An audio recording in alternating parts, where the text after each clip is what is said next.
Yeah, it's so interesting to me because you have a very successful third generation wholesale business with the opals, and you have people going to your websites all the time. And I love that you kind of recognize like, oh, you know what? Like I want help here. I want to like get the support and strategy.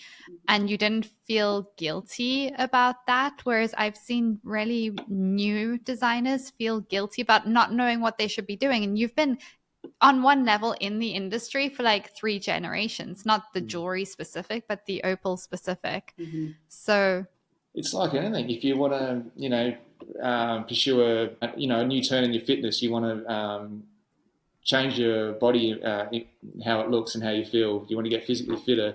It's logical to go out and ask for help. Ask someone who is a professional in the personal training field, or follow someone who is, and learn from them. So you give yourself the best chance of success.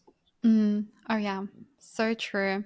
And so, how do you guys feel now? 7, 8 Good. months in. We feel just excited to take on the next challenges, and we like excitement for sure, and things have improved a lot on the jewelry side of things. But yeah, it's almost like we're just eager to keep it going and to keep evolving with it all. What would you say are like some of the wins, big or small, that you've celebrated since being in the academy? I think having those repeat clients has been our biggest win, and just positive feedback, and being able to meet them at the shows as well. Yeah, establishing shows has been huge for us as well. But also how to look after your customers, which is what we've learned a lot from you about. Is someone who buys, that's not, you don't just sort of take the money and send it off and all the best. It's continuing to maintain communication with them and contact, and that's given us feedback in return, which has been hugely positive. So it's basically cultivating your clientele. I think the structure in the program as well, like the spreadsheets and all of that, like especially if someone's not a techie person, and because that takes so much time to learn if you're not. Yeah. Like your templates, like we've got hundreds of pieces for this show. We still use your pricing template. A year ago, it would have been a disaster. Yeah. We would have just had handwritten tags on everything, and then done a big stock take when we got back. Now everything's so well structured and so organized. Yeah, it's been a huge help. I'm so glad to hear that. What would you say is like one of the biggest lessons that each of you has learned since joining the academy? Biggest lesson? Probably time management. Essentially, I'm very busy. We're both busy, but doing what's most important. When you might sometimes you're there and you need to do something, but there's always little things you're thinking of, but then bringing it back to what's most important right now.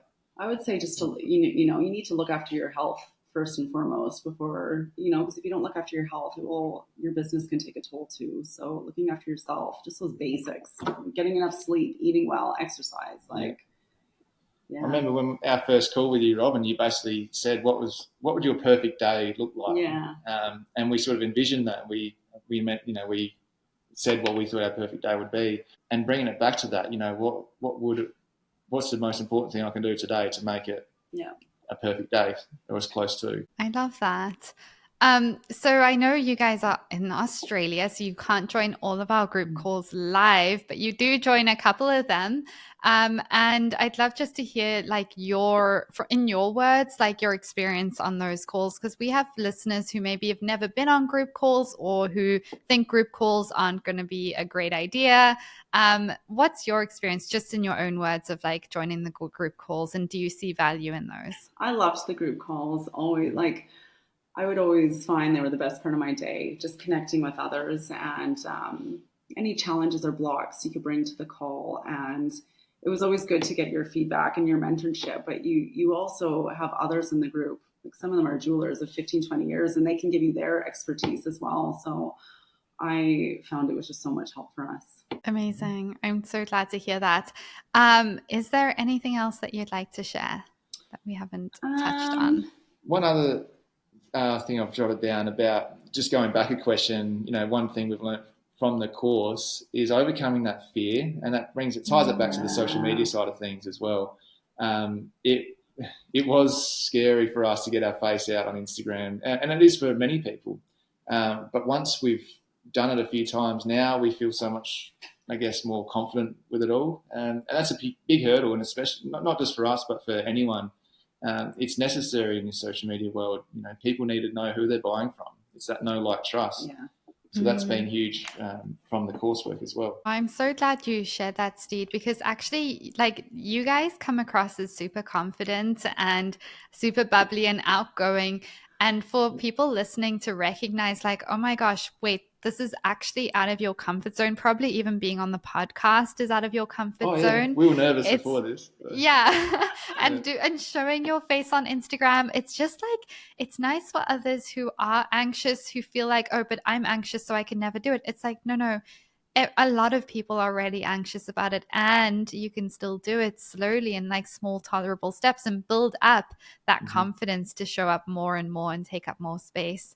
So yeah, thank you for sharing that. And like, for anyone listening who's thinking of joining us in the academy but maybe a little nervous to like make the leap, what would your advice be to them? Just do it. Yeah, it is a bit, it can be a bit scary starting something new, but yeah, change is exciting too, and it can only be a positive. Yeah. You're only going to learn something. It's only going to benefit you. You got sort of nothing to lose by doing it.